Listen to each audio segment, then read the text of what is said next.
right, so we're diving deep today. Deep. Into the No Agenda News newsletter from April 2nd, 2025.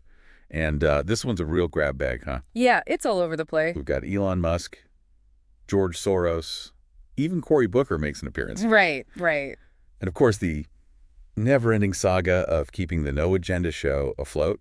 Oh. So where do we even begin with this? What's the through line here? I mean... Well, I think the through line is less about a single narrative and more about seeing how these seemingly random events might connect for the audience. You know, it's like they're saying, hey, look at all this stuff. What do you make of it? Right, right. Kind of like a connect the dots puzzle. Exactly. But instead of a picture, you get... you get a worldview. Maybe, yeah. Or at least a glimpse into how the newsletter folks see the world. That's a good way to put it. So let's start with Elon Musk. The newsletter suggests he might be backing off from DOGE a little. What's the thinking there? Well, they seem to be linking it to the Wisconsin Supreme Court election. Remember that one? Vaguely. Yeah, well, the newsletter says Musk probably wanted to influence the outcome there. Right. But a left-leaning George Soros-backed candidate kicked ass. Wow. It's a little direct quote. Yeah, no, I got that. It's pretty strong language. So they're saying Musk failed to swing the election, and now he's souring on DOGE. That's the gist, yeah.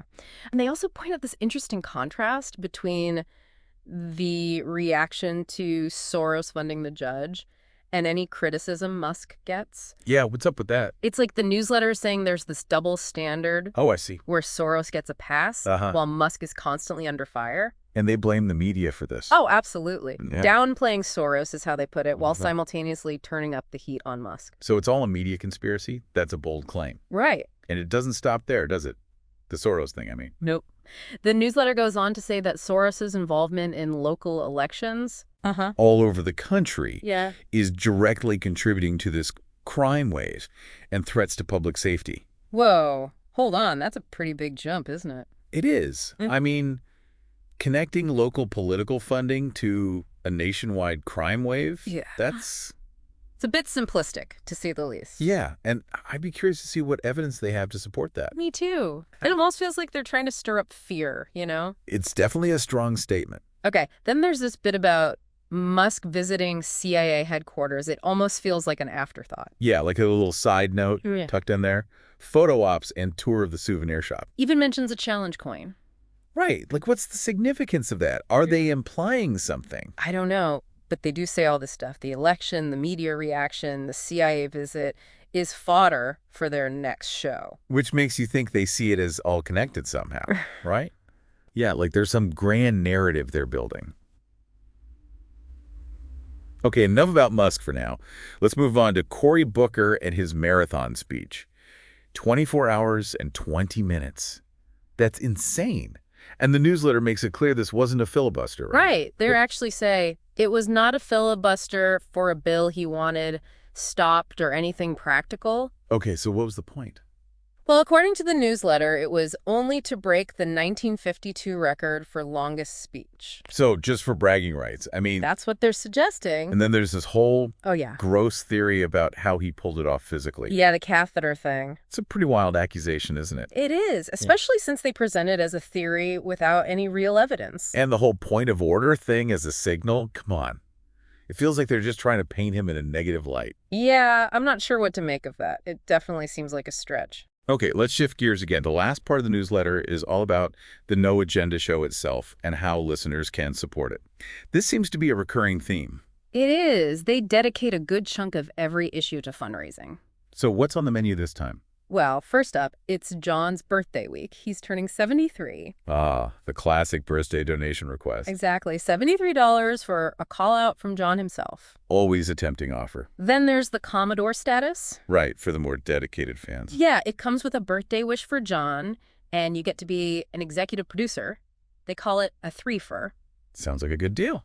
And of course, there's the V4V option. Value for value. Yeah. That's their bread and butter, right? Absolutely. They emphasize that any amount helps, and they make it super easy to donate with PayPal and Stripe, even Apple Pay on iPhones. Very convenient. They've really streamlined the process. They have. They even mentioned the executive producer thing again with a forever credit. And for the old school folks, they still accept checks. Checks. Who uses checks anymore? Apparently, some people still do.